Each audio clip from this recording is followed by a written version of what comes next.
going on, guys? It's Evan here from Dual Boot Tech. Today I've got a quick look and sort of a review on two products that I absolutely love. XSplit Broadcaster and XSplit Gamecaster actually make recording games such as Minecraft, World of Warfare, anything that uses full screen gameplay and some type of platform such as Java or Adobe Flash Player. These two programs here actually make it a lot easier. Gamecaster is for games such as Minecraft, as I've said, and Broadcaster is for recording anything really, such as screens, monitors, and it can be used for games, depending on what type of game or whatever. So if we get started, we're going to take a look at XSplit Broadcaster. So we're going to get this screen. We have to run it as an admin, which is totally fine. This is version 2.2.1502.1633. Very nice loading screen, and then we're going to get XSplit opening up here in a second. So I want to talk to you guys about some different things. In Broadcaster, it's more on the side of, hey, I'm doing a screen recording, and you're going to see this here right now. It's more along the lines of, like, I'm recording this and I'm live streaming it, like my screen, to whatever.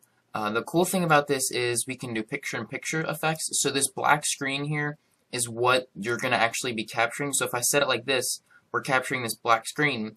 But if we wanted to do some type of like four-way camera thing, we could have a source here, a source here, and a source here. And you can drag them around too, so it's really unlimited. And you can set different scenes down here in our Scenes tab. You can rename them. So if I want to set this to main, and then it'll automatically rename it. Let's say scene 1, or the main scene was our monitor, but then I want to switch over to my second monitor. I go to this scene, I click add source, screen capture, and then we're going to get this little tool here, and you're not going to be able to see it when I go over to my other screen, and it's not showing up completely properly in my screen recorder, but I'm going to be able to drag it over to another monitor, and we're going to actually be able to capture whatever we want. So I actually have captured a part of a monitor right here, and you'll see if I move over here, now we have that, and I can resize it.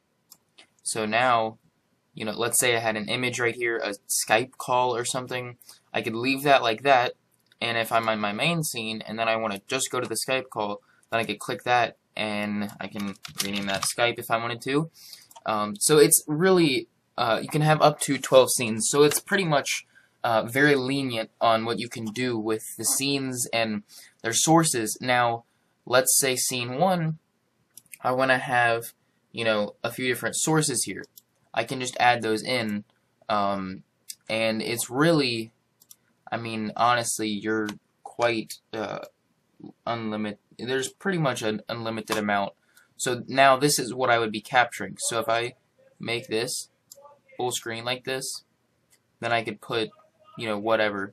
So it's really cool how you can do these type of effects. I could put this up in the corner. I could put a watermark up in the corner if I wanted to. It's really unlimited.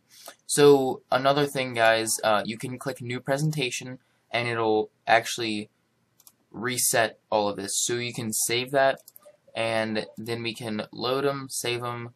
We can add sources. You can even have text as a source. So if I want to say like subscribe or whatever, you could use a custom script if you want. Change the font, the outline, the direction if it's scrolling, so we can go like that. That's pretty quick. You can make it super quick, slow it down a bit, kind of like a ticker. And you can put that at the bottom if you wanted. It's, like I said, it's pretty unlimited. Webcams, whatever, audio devices, and even others. So if you had some type of web page URL, Skype video, see that's actually even built in. And you can get more plugins to add more sources. You can change your recording resolution. You can put it up to 1920 by 1080, and it'll actually make your screen bigger like this. You can change your frame rate. 30 frames per second is usually recommended. You can project this. Let's say I wanted to have a preview monitor. You could project it on something else. You can change the scale of this viewport. And if I turn it off, you see that it goes away. We can even snap to grid, which means like if it'll snap to one of the sides or whatever. If we go to broadcast, we can change our settings here for a local recording. The codec, quality, whatever you want to change. It's really, very lenient, and you can change that too for the codec. So if we click local recording, you'll see it'll ask us to actually do that. And then if we click OK, which I'm not going to right now, but if we click OK, it'll actually start recording this black screen. We can add a channel too. Let's say we want to add a YouTube live stream, Twitch, whatever. And if you click more services, it'll actually pop up, and you can add in more here if you wanted to, which is really nice, especially livestream.com, Limelight Networks, whatever you have. And even like the really cool thing here is local streaming. So if you don't see your stream listed here, if you have a domain, you could actually stream it to a custom streaming service. Under tools, we can share our stream. I'm assuming, yes, you have to be live. That's what I was under the understanding of. But if you were live, you could share it to things and get the word out. My recordings will show you what you've actually already recorded. I have nothing recorded for this video. General settings, pretty self-explanatory. Gonna show optimized scene transition, I cannot say that word, transition, our audio sources, and just whatever. So our preview, obviously pretty self-explanatory, advanced, hotkeys even. So these are all really nice, and this whole program itself is a very powerful program, guys. So I do recommend this program highly. It's actually really cheap. If you didn't know, a license for XSplit is actually only $5 a month, and if you ask me, that is totally worth it. $60 a year, that's a Xbox Live pass right there. I mean, $60 is totally worth this program, and you can even buy it for life. So it's very, it's very powerful and good program. So now we're actually going to switch over to Gamecaster, and I know this video has been going on for almost 8 minutes now, but these two programs take so much to actually show you how powerful they are, because I can't fit it into anything in a short amount of time. Gamecaster is pretty much a little bit easier though, in terms of how to explain it. Really, what it does, you open Gamecaster, which we have here, and it's gonna take a second to load because it's a different type of GUI. Okay, so here, switch it to any game or open console viewer, press Control and Tab to show the XSplit Gamecaster overlay. It's going to look something like this. It'll say stream, record, it'll have different options, and then you can start live streaming or start recording. Simple as that.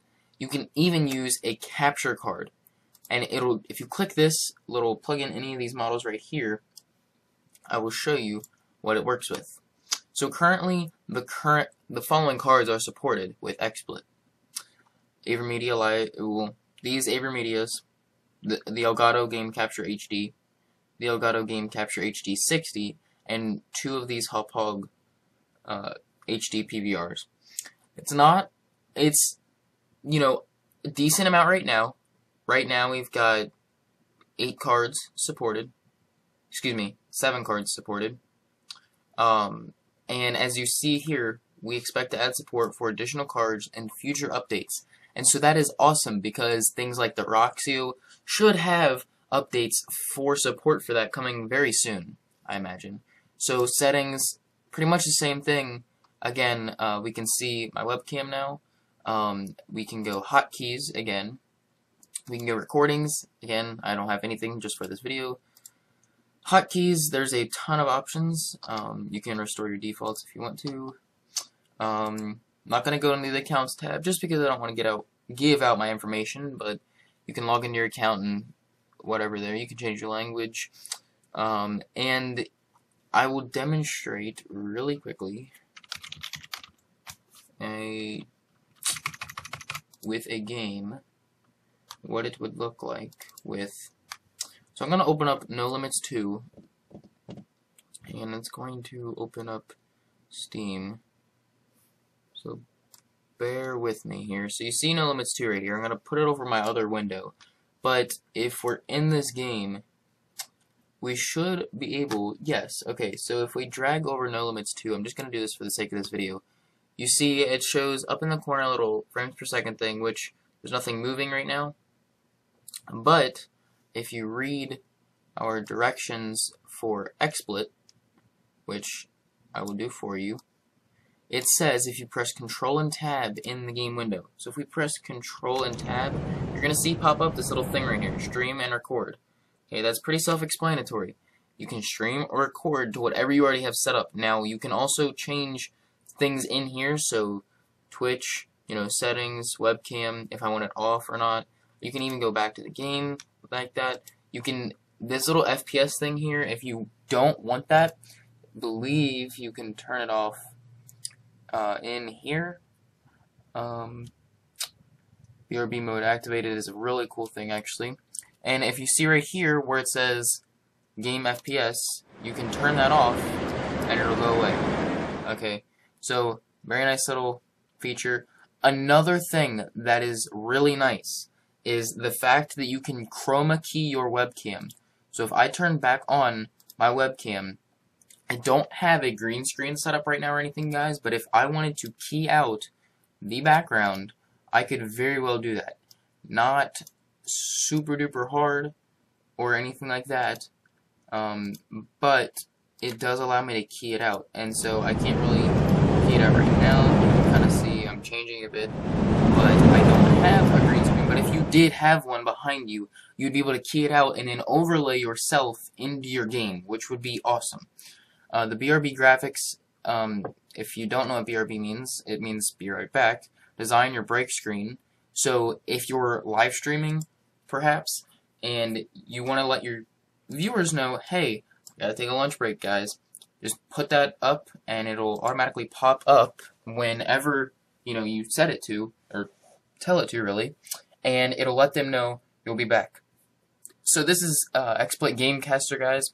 Like I just showed you, pretty easy to use, pretty powerful too. It automatically popped up when I pressed Control and Tab, and it even popped up right away when I opened the game. This works, like I said, with any game that uses some sort of GUI such as Flash Player, etc., and it should work with any game out there. For sure works with Minecraft because I've used it before. And if you guys want to get a look at the quality of what it records, if you check out some videos, if you search XSplit test in YouTube, there's a ton of videos that pop up with quality tests. It is absolutely amazing. Causes, at least for me, no drop in frame rate, so I can imagine it will do the same for you depending on your hardware. And if you're using XSplit, you more than likely already have good hardware. So I love XSplit, guys. Really nice program, I must say. The amount of customability you can get in this program is absolutely amazing because it's one program for several types of streaming. You can local record, stream to Steam, Twitch, YouTube, live stream, whatever, and you can even stream to a custom IP. So that's XSplit, guys. XSplit Broadcaster and Gamecaster, both here. My name's Evan from Dual Boot Tech. If you have any questions regarding both of these programs or one or the other, feel free to leave them in the comment section below or email me. Email is in my About page on YouTube. Don't forget to subscribe, and always thanks to Freedom Networks for allowing me to have a license to review both of these products right here that I do use actually myself. So take it from me, guys. I hope you all have a wonderful rest of the day, and I hope you enjoyed this video. Thanks for watching.